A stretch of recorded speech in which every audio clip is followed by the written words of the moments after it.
Hi again, Greg Bell, the News Tribune, outside the Indiana Convention Center in Indianapolis at the 2024 NFL Scouting Combine.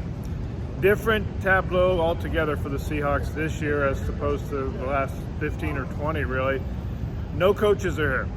Mike Macdonald and his 23 assistant coaches, yes, 23, they're all back in Renton, and they're putting in playbooks and the entire system for the players so they can begin their off-season workout program in early April. So that leaves John Schneider, his personnel and scouting staff, and the Seahawks medical staff here at the Combine, scouting the collegians that are about to enter pro football. Today, the topic of discussion before the players started their interviews and workouts later in the week. Today's the topic of discussion from John Schneider, Seahawks GM, is about Geno Smith and Jamal Adams. Most of all, Geno Smith. Their speculation continues that Smith may be on the trading block, or someone the Seahawks don't have planned to be their starting quarterback this coming year.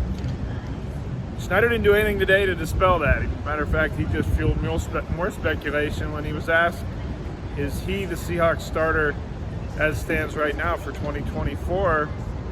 Schneider said he's the starter until he isn't. We're all kind of what we are until we aren't, aren't we?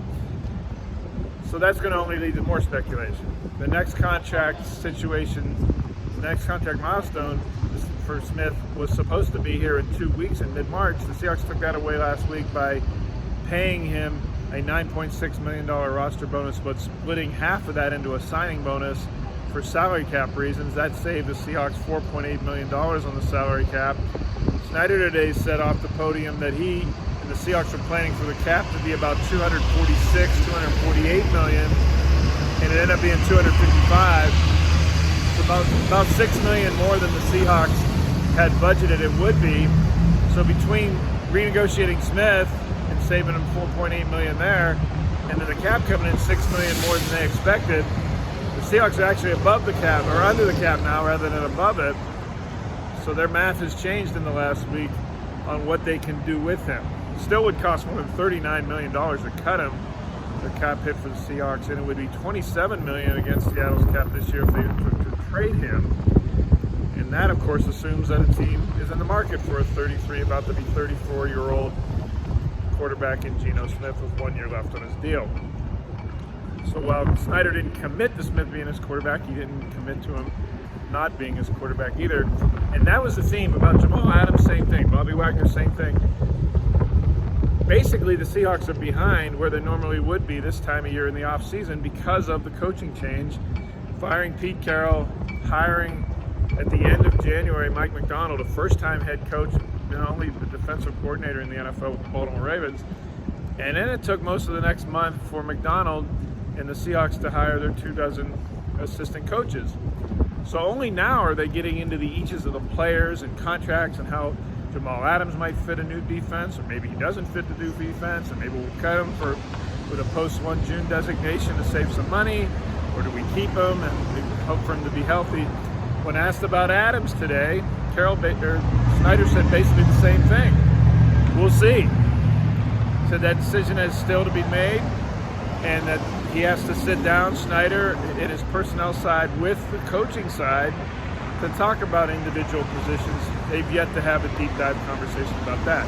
The other thing Schneider's doing here in Indianapolis this week, he's talking to agents for not only his own free agents, such as Jordan Brooks, Drew Lock, Damian Lewis, Leonard Williams, just to name a few. Bobby Wagner representing himself. But he's also talking to the agents for free agents from other teams. And he wants to get a gauge for how much it's going to cost him to either acquire replacements if they don't re-sign Leonard Williams, say, and also how much Williams would be asking. As close as Williams is now getting to the open market, this will be his first time in free agency. It sure seems like he is going to be leaving, or at least taking other offers from other teams if the Seahawks do try to make a push for him. So really, everything's on hold. And we know everyone wants finality and clarity, and Geno Smith's our quarterback, and we're cutting or we're keeping Jamal Adams. That's really not where the Seahawks are right now. This will become more clear here in the next couple weeks as free agency begins. They have to spend money, cap allotments start coming in, and then it'll take some shape. But as of right now, here in late February, it's still we'll see. That's the name of today's words from Seahawks General Manager John Schneider. All my coverage is at thenewstribune.com, as always, and on Twitter at GBellSeattle. Thanks again for watching. Take care.